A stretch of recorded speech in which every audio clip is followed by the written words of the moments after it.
Many of the people who testified this week told the jury that they were caught off guard when they saw the officers restrain Mr. Floyd. So joining us now to talk about how to handle situations in which you think you might be witnessing police brutality is Tyler Crawford. He's the director of mass defense for the National Lawyers Guild.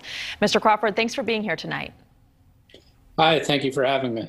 So it can be hard to know the totality of a situation as a bystander if you're passing by, right? And there are rules about keeping your distance when police are engaged with someone. So what should you do if you're believing police are using excessive force? And what if you're wrong?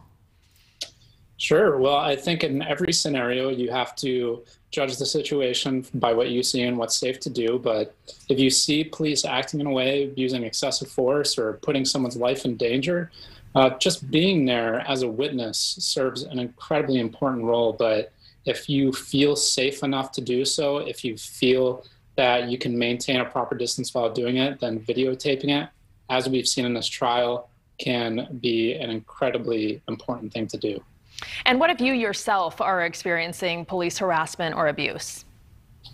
Well, if you're experiencing police harassment or abuse, it's, it never hurts to record the encounter. So just having your phone there, just making it clear that you're documenting what happened will, of course, have a chilling effect on what the officer is doing and discourage them from harassing you or even threatening you. So documenting it is always something you should at least consider doing, but you should always ask if it's safe doing it and making sure that you're not going to make the officer feel threatened or likely to attack you or try to arrest you for doing that.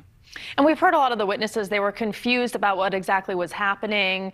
Some of them wished that they had stepped in sooner, but they didn't really understand maybe what was going on in the moment. How do you discern whether it's a proper act by the police or if it is actually abuse?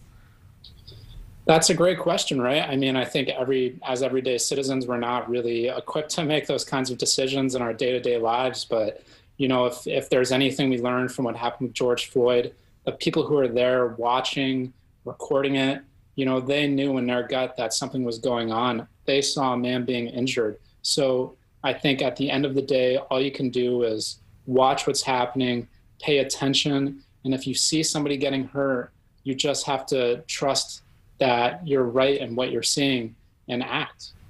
All right, Tyler Crawford, thank you very much. We appreciate your time. Thank you.